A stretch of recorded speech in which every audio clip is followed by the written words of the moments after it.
Okay, so this is something a little bit different. I'm going to be doing my first Deep Space Nine episode in a video very soon, and I just kind of wanted to briefly share my overall thoughts on the show as a whole. If you've been watching my videos for a while now, you probably know that I'm a huge fan of The Next Generation and the original series. And if you haven't been watching my videos, well, I'm a huge fan of The Next Generation and the original series. But I do also love Deep Space Nine and Voyager. And not to say I'm done with TNG or TOS, but I thought it was time to branch out a little bit. And I decided that I was going to pick an episode from Season 1 of Deep Space Nine, but I didn't want it to be one that I dislike or could make fun of super easy. I didn't want to immediately come off like I'm hating on Deep Space Nine. So I decided to pick my favorite episode from Season 1, which is Duet.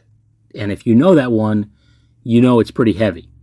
And if you don't know it, I recommend that you go watch it because it's a completely standalone episode and it's phenomenal. And I'm a little nervous about this upcoming video because I don't know how to make it funny. I couldn't make it funny because it's just a very earnest and heavy episode. So hopefully it's worth watching, but I guess we'll see.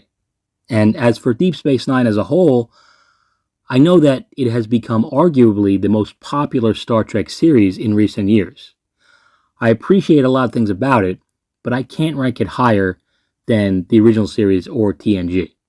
But don't get me wrong, there's a lot of great episodes in Deep Space Nine, and the show is the most episodic Star Trek show from this era, so it's kind of a continuing story, especially after the Dominion War starts. I love that we get to see what a war in Star Trek would be like. And the show really doesn't hold back at all. A couple of my absolute favorite episodes are The Siege of AR-558, and especially the follow-up to it, It's Only a Paper Moon. They completely capture the effects of war on individual soldiers, and after seeing It's Only a Paper Moon, Nog, of all characters, became one of my favorites. And I would not have expected that after his introduction in Season 1. He really is one of those characters that has a very extreme character arc, and it's great. But what I dislike about Deep Space Nine really comes down to the prophets and the Pa-wraiths. I just find the religious aspects of the show to be a little uninteresting, and I think it kind of muddles the story a little bit for me. Like, the prophets are these omnipotent, non-corporeal alien beings who live outside of time and space. Pretty standard for Star Trek. We encounter something like that almost every other week. But for some reason, these wormhole aliens are given more credibility as deities, and I just don't get that. I know the Bajoran people built a whole religion around them, and that makes sense, but it started to lose me when Sisko began to buy into it so completely. And by the time the end of Season 6 rolls around, you can even see Dax, the scientist, visiting a Bajoran temple to light a candle or something. To me, there was just too much confirmation that these creatures are actually gods, and there wasn't enough opposition to that idea. Just my opinion. And I really hated what they did with the main villain of the show, Dukat. One of the most interesting villains in Star Trek essentially just turned out to be a willing vessel for the Pa-wraiths, which are the bad guy versions of the prophets. I think that was a really lackluster way for his character to end up, and I think the show could have benefited from having at least one more season. They could have developed Damar's character a little bit more, explained why he suddenly went from a drunken loser to leading a Cardassian resistance. And I'm not saying it was handled poorly, but I think with a few more episodes, it could have been a lot better. And I also was not a big fan of the Kira and Odo romantic relationship. I just was never invested in it. I didn't really buy it. It didn't seem like Kira was that into him until she was, and he spent most of the series pining for her. I don't know what happened in the 90s, but there were a lot of TV shows where there were these two characters who were like not romantically involved, but it seemed like they would be eventually. Like I mean, it feels like there were so many shows like that. I mean, the perfect example is like The X-Files, right? Uh, just like 10 seasons of sexual tension. And they kind of brought that to Deep Space Nine with Odo and Kira. It was a really strange time for romances on TV.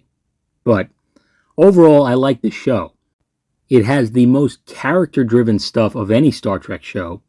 Worf was already one of my favorite characters, and when he joined Deep Space Nine, I became an even bigger fan. He's no longer the guy who just gets his ass kicked by the bad guy every week. He actually does plenty of ass kicking on his own, and he really becomes a much more three-dimensional character on Deep Space Nine. But obviously, I'm not going to run down the entire show here and now. I'm just giving my overall impression of it so that when you see me do a video about it, you kind of have an idea where I stand on the series. Basically, what I'm saying is that I love it, I just don't love it as much as The Next Generation or the original series.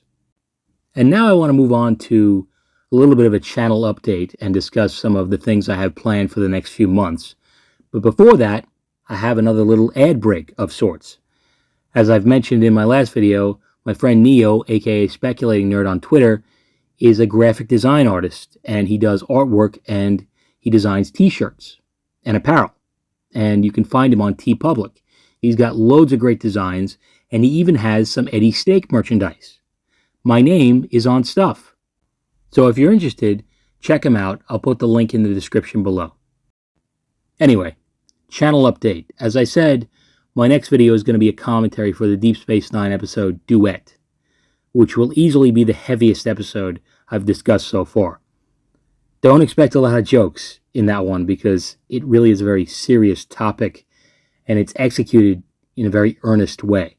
And I hope it's going to be worth watching without a ton of humor. I guess we'll see. And I chose that episode because I didn't want to start Deep Space Nine with an episode that I'm just going to tear down. But we will get there, because I'm looking forward to talking about two Deep Space Nine episodes specifically that I truly despise, Let He Who Is Without Sin and Hard Time.